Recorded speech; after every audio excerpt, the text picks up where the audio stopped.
Hello, my mindful meal preppers. My name is Em. This is Life's Table. We're going to get started with our roasted veg and pork loin and get into the Yerkes Dodson model today, which, like, if you don't know what that means, don't worry about it. We're going to get into it. So, without further ado, tie back your hair if you have to, put on an apron if you've got one, and let's get cooking. Good looking. We've got a fair bit to learn today at Life's Table.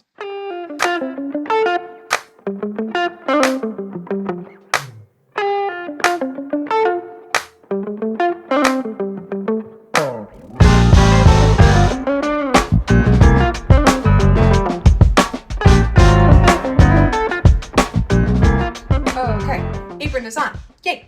We're going to go ahead and bring out our broiler pans if you've got them. Again, if you don't have a broiler pan, if you only have a stovetop option, that's okay. This meal will saute beautifully well. If you've got a broiler pan, go ahead and get it out. We're going to preheat our ovens to 400 degrees. If you don't have a broiler pan, that's fine. What that means is you'll probably need 2 pans. I'm going to teach you all like my favorite method for cooking because it's simple and it's easy, and what's not to love about simple and easy. While we do that, I'm going to start by bringing together like a small slight marinade. It's a little too late to actually properly marinate the pork, and it turns out had I tried, it would have just leaked all over my fridge anyway. So, you know, it is what it is. This bowl should be fine. In my bowl, I am going to start with my olive oil. We're going to go with like 1 or 2 tablespoons. 1, 2. Okay. I'm going to do a splash of maple syrup, or like 1, probably a half teaspoon. And then about the same splash of apple cider vinegar specifically. Just like we'll say that was 1 full teaspoon instead of a half teaspoon. We're going to get in with the salt. Nice little sprinkle of salt. Like a there and back. Black pepper. We'll say like a 1/4 teaspoon, not even. I'm going to do 5 spice as like my primary spice involved here. We'll say like a 1/4 to half teaspoon of the 5 spice blend. And then because we've got sage and thyme, I don't know. Let me smell sage. Sage, I think I'm going to do with more confidence than thyme. The way that you figure out spices, it takes a lot of trial and error, if I'm honest. I'm not perfect by any means. So like, don't even follow me if you don't agree with what I'm doing. But the best way to get familiar with spices is by smelling them and seeing, like, if I smell this one and this one in combination, do they play off of each other well? Do they not play off of each other well? So based off of what I've just smelled, I feel like 5 spice and sage both have kind of like a similar, I don't even know, I don't want to say earthy because that doesn't really mean anything, but it's got the flavors pair well enough together that I'm going to go ahead and add a little bit of sage. Again, we still want the 5 spice to be the star. So we'll do like a 1/4 to an 1/8 teaspoon of our sage. And then last but not least, I'm going to get some garlic going. And it sounds like a lot, but I'm going to do 2 cloves and then another 3 for garlic. 5 cloves sounds like a lot, but it's actually not, especially for the quantity of vegetables that we're going to be making today. All right, I'm going to take the 2 smaller ones and crush and crush. And what that does, for those of you who remember, is it releases that allicin, which is what makes garlic so good for you. And it also kind of helps to release that like garlicky flavor. I want to give you all a shout out because there was a very significant portion of my day today that I spent not wanting to do much of anything. It's really gloomy outside right now, and it's been gloomy for the past couple of days. And my partner right now is out of town taking care of some family business at home, which means that I'm cooking for one right now. Part of the love that I have for cooking is serving other people and making food for other people. I'm going to take my small cutting board and cut up the pork loin so that it can come together in this. I'm also going to give this a little stir just to make sure that everything combines somewhat well. Just get in there with a fork. But yeah, suffice it to say, between gloomy weather and not currently having anybody to cook for, wow, that's delicious. I think I'm gonna need a little more salt, but that's actually really, really good. Wow, I'm proud of myself. I just wasn't in the mood. Like, I just really was not, I wasn't feeling it. And specifically what I was feeling was some Korean fried chicken. That, if I'm honest, more so than I wasn't feeling cooking, it was, I could totally take the easy road out right now and dine out and not think twice about it. I've already, there's already not a whole lot of fat or anything on it. We're gonna do 4 thick cuts, because again, I'm just cooking for one and it's not my favorite. And I'm sure that you all have been there before. I'm sure that you have had days where it's been a long day, it's been a hard day. You do not have the slightest amount of interest in coming home and continuing your day and cooking more or doing homework help or going to the second job or whatever. You just kind of are ready to sit on the couch and veg out and not really do anything. And so I came home and had fully given myself permission to not cook, to not film, to not do anything. And then this little voice in the back of my head said, Em, if that's really what you want, if you really don't have it in you to do this right, then by all means take the day. But if you're just saying these things and doing these things because you're feeling gloomy and lazy and unproductive and right, you don't really have an excuse to not. You know that you've got the pork defrosting in the fridge. You know that it's not going to be good forever. So you need to cook it up soon. You know that you've got a bunch of delicious ingredients. You don't even have to go grocery shopping right now, which is the beauty of this challenge, right? Is to build this pantry and get it going so that we don't have to go grocery shopping every day, and we don't have to buy a whole pantry's worth of ingredients every time that we want to cook something, and we don't let food go to waste, and so on and so forth. Practice what you preach. You're telling everybody, thank you for taking care of you today. Take care of yourself. And so effectively what happened is I saw myself standing at these crossroads of not wanting to cook and not wanting to be productive and not wanting to do anything. I'm going to set this aside. What I'm trying to say is sincerely, thank you for motivating me and taking care of me today. Because this would not be happening right now if you were not in the back of my mind as my accountability buddies, holding me to this challenge and holding me to these promises that I'm making to myself of I'm gonna lead by example and make good, healthy food for cheap. Thank you all for holding me accountable today. Imagine how powerful you all are to the people you interact with regularly, because it's truly powerful and contagious and inspiring stuff. I'm going to get a veggie peeler for my carrots, and I'm going to chop the tops off of the rest of these radishes. Rinse, wash, set aside. All right, we chop the tops and the bottoms. I'm going to actually cut these into quarters. Sorry. Okay, I've decided to cut them into quarters, and here's why. A, I don't want to cook them for too long, so the smaller they are, the faster they cook. And we toss it onto the bottom, the base of the broiler pan. These tops and bottoms, of course, are going to go in your veggie scrap bag to add some delicious, almost peppery flavoring. I'm going to do a big carrot. You're going to cut your carrot to about the same size as you just cut your radishes. You're going to cut your onion to about the same size as your radishes and your carrot. Maybe a little bit bigger chunks of the onion just because it separates and it peels. So nice big onion chunks. So Yerkes Dodson, two psychologists, Yerkes and Dodson, came up with this idea that there's such a thing as like an optimum amount of stress and energy that contributes to peak performance.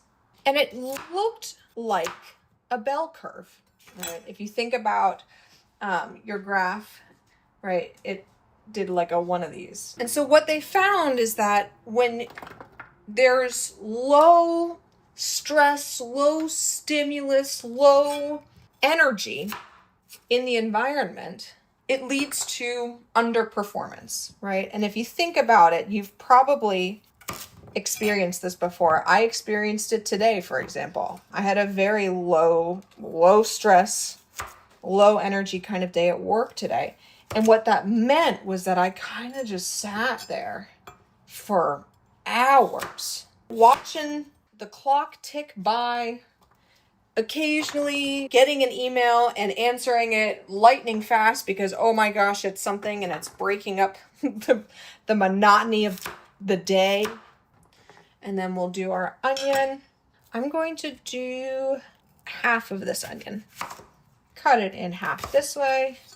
And like we said, kind of hearty chunks, quarters even. I'm going to spread these in, break up the chunks just a little bit.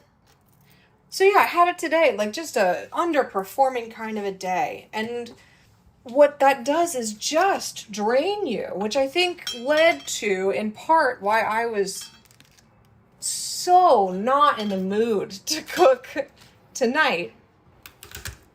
And we'll crush the other three to go in directly with this. But yeah, I think that is partly why, because just like nothing happened today. And if I don't have any momentum and my whole day came to a grinding halt,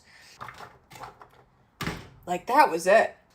Drizzle of olive oil over top of all of it. I've kind of, if you can see this, I've kind of like made a pile in the center. So that way it all mixes in together. Salt generously. Little splash of apple cider vinegar just to bring out a little bit of the flavor. Black pepper, sprinkling over top. If you like peppery vegetables, add more. 5 spice. And then sage as well. Oh, I love the smell of sage. And if you want just like a touch of maple syrup, I'm going to go in with a wooden spatula just to give this all a nice little stir. Make sure everything is nice and coated. And then you want to spread it evenly flat on the base of this broiler pan. If you don't have a broiler pan, you're welcome to try doing like a 50-50 split between the vegetables on one side and what will be now the pork loin on the other. You want to have a nice even spread. You don't want things like clumped or clustered. I'm going to be spreading this out pretty thoroughly. Once I finish mixing it all, I'm now going to layer the top broiler here, and I'm going to give like a toss once, and I'm just going to lay them out. 1, 2, make sure that all the goodness is there. 3 and 4. What's going to happen, and this is why I love cooking this way, and is now as the juices and the fat on the pork loin release and start cooking, they will drip down and add even more flavor to the vegetables underneath. I'm going to wash my hands. We're going to get this into the oven. And I'm going to set my timer for 20 minutes for now. Set aside your wooden spatula at least, because we will be using it.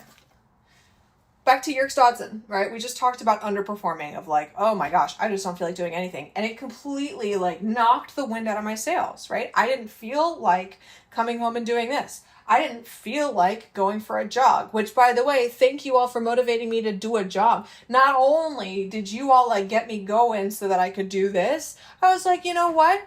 They want me, like, we're all doing this together. We're committing to this healthy lifestyle. We're doing it. Let's go for a jog. So y'all got me off of my butt in multiple ways today. Thank you for that. But I didn't want to because it was just like low energy, low stress, no performance. Inertia. An object in motion stays in motion. An object at rest wants to stay at rest. And I wanted to stay at rest. That's where I was. I didn't have momentum putting me forward. So, on the other end of this curve, we have high stress, high energy demand. Unfortunately, we still have low performance. Why is that? Well, have you ever had one of those days where the list of to-dos is so egregiously long, you don't even know where to begin? You do get things done, but it doesn't feel like it. You feel like you shouldn't be leaving work when it's time to leave work because there's still like so much to do. That is the high energy demand, high stress, low performance end of the bell curve. And it sucks because like the impending doom of it all, you can see this like bus that's headed for you and it's going to hit you, and you feel like there's nothing you can do about it because every ounce of effort that you put in to helping one person over here with this one project is taking effort and energy away from helping the other person with this project. And you've got things going on at home, like your family's coming to visit, so you need to clean the house and you need to go grocery shopping and you need to think about all the things you're going to cook and the places that you're going to go and the ways that you're going to host them, and they're going to... Ugh. I'm being pulled in every direction. I don't actually know which direction is the right direction. I don't actually know which way I should be going. There seems to be no right answer because as soon as I take 2 steps in one direction, I get yanked back in the other, and nothing is getting done. Or so it feels.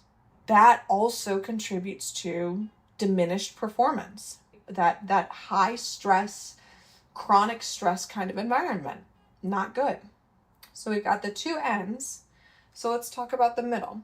Moderate amounts of stress, moderate energy demand leads to optimum performance. It's those days, and you know what I'm talking, I hope you know what I'm talking about, those days where you just find your flow. You are knocking it out of the park. The boxes are getting checked off left and right. You are having a productive day, but it's not so overwhelming and overproductive that you're like, I'm not actually doing anything at all. You look at the clock, it's 10 a.m., you're getting ready for your meeting to start at 10:30. You go to the meeting, you're finding your groove, and then all of a sudden it's 2 p.m., 2:30 p.m. The workday is kind of winding down, or at least I hope it is. I know it is for a lot of my coworkers. A lot of my coworkers, and tell me this is nuts or tell me it's not nuts, and that's fine. A lot of my coworkers choose to work from like 5:30, 6 o'clock in the morning to 2:30 in the afternoon. Y'all, I could never. I'm sleeping until I absolutely have to. I'm sleeping until most of them are at work. That's how shifted to the, I guess shifted to the right my schedule is, shifted later. Right? I'm happy to work 7:30 to 5. That's fine. But 5:30 in the morning? Go like comment down below if you work that schedule and you like it and why you like it and like you hope that you have it for the rest of your career. And then vice versa, if you had it and you're like, no, it's absolute hell. Comment down below. But anyway, I do digress. Okay. But you've gotten your groove going, right? You have found that groove and you are moving along and it feels so good. And suddenly the workday's over and you have accomplished so much. You can leave feeling like, yes, I did so much with my day today. Those are the best days. They really are. And so we try to emulate them, but we don't always have them, as case in point today for me. So I'm going to take this last 10 minutes to leave you with a huge stress management technique is knowing where you are on your Yerkes-Dodson curve. If you're underperforming, if you are like so far from optimal performance, it's diminished performance, knowing where you are on that curve and actively tailoring your stress amounts to get you to optimum. Now let's start with the obvious side. I am too stressed out. Diminished performance, I feel like I'm being pulled in every direction, so on and so forth. Ways then to lessen your stress. The first one being make a list.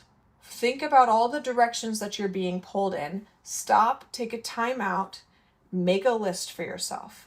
And I don't mean like make the presentation or like do the presentation. That's not specific enough. I don't want the pie in the sky, just do it kind of boxes. I want very specific step-by-step instructions in order for me to feel confident doing this presentation coming up.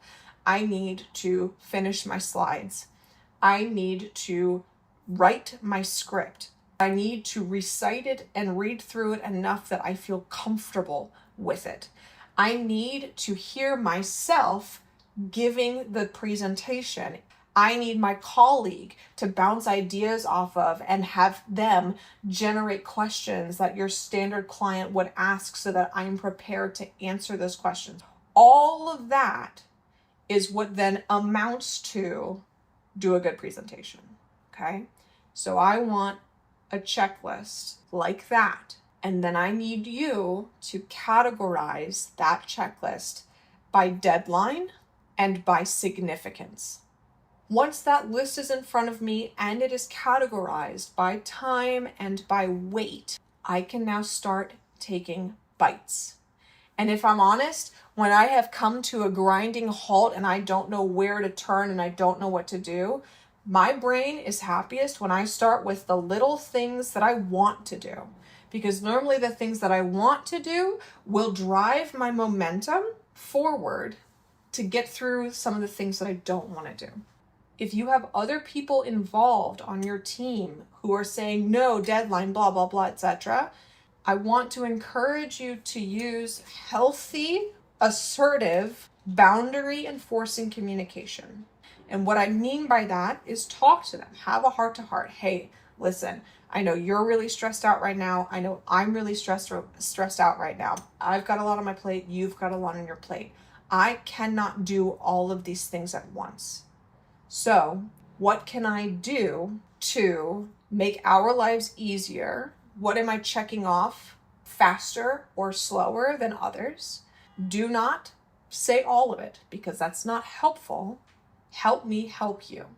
Have that person, if you've got multiple people involved in getting these deadlines and getting these lists, have them understand that this isn't the only priority, this isn't the only requirement. And yes, it feels like the most important to them, but perhaps it's not the most important to the organization as a whole. We will talk about how to have those kinds of conversations in a future video. I'm kind of just teasing it right now. The next way, at least for me, that has worked time and time again, is physically removing myself from the scenario that is causing this I'm being pulled in every direction, frenetic kind of energy. I go for a walk, I step outside, and it doesn't matter that right now it is still 90 something degrees and humid out there. I take deep breaths. I feel the sunshine on my face.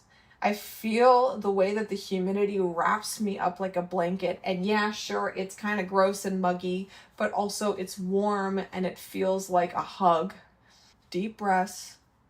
Okay. Maybe go use the restroom. Go to the break room. Go grab a coffee. Do whatever you have to do to remove yourself from the stressful situation for just long enough to feel like you've regained control of your mind. And when you come back renewed and re-energized and ready to go with new verve, now it's time to jump back in and be effective. Now, that's the obvious one of I'm too stressed and I need to de-stress. What baffled me, like brain did not make this connection, could not understand why you would want to add stress to your life, but it's true.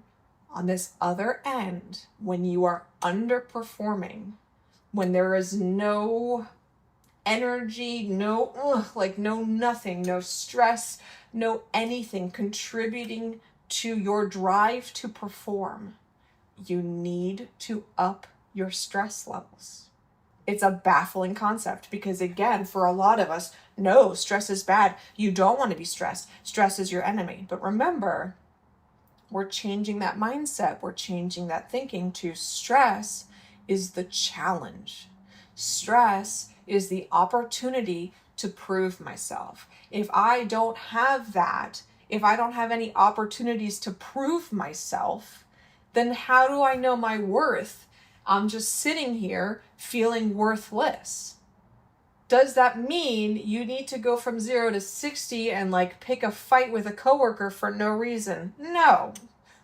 But if you feel like you're underperforming, if you feel like you are not being utilized to your full potential, it's time to talk to somebody about that. I promise you, there is no shortage of work to be done around your office. And maybe it's not your personal job. Maybe it's not in your position description to do the additional projects, tasks, etc. that you're seeking out. But who said cross-training is bad? Who said learning from a coworker and seeking out mentorship opportunities to learn from each other and partner with each other and collaborate and cooperate is bad? There is always more work to be done. There is always something else to do. Seek out those opportunities. Take on a project. Take on 2. It goes back then to what motivates you. What do you value? What does drive you? But once you find those things, it's very easy to seek them out, both in people and in side projects at work. Oh, wow. That was timed pretty well. I'm going to go ahead and pull this because I don't want my pork loin to be overdone and I need to let it rest for a little while. That looks so beautiful. Oh, look at these guys. Okay. And what I'm now going to do is remove the top of the broiler. I'm going to give them a nice little stir just to get all the juices evenly dispersed. Flip their sides. Wow, guys, it smells so good in here though. Y'all convinced me to make such a good meal. Thank you. We evenly spread them out again so that they can continue to cook. I'm gonna give just a little like shush. And then they are going to go back in the oven for another like 10 to 15 minutes. But I think that kind of concludes everything that I wanted to talk about today with regards to Yerkes-Dodson and turning up the stress in controlled, measured ways. Like I said, sincerely, thank you, not only for taking care of you today, but for taking care of me today. I really hope that you all enjoy. This is going to come together so deliciously, so beautifully. I cannot wait. I think this just about concludes my time. Thank you so much for yours. Have a great rest of your day.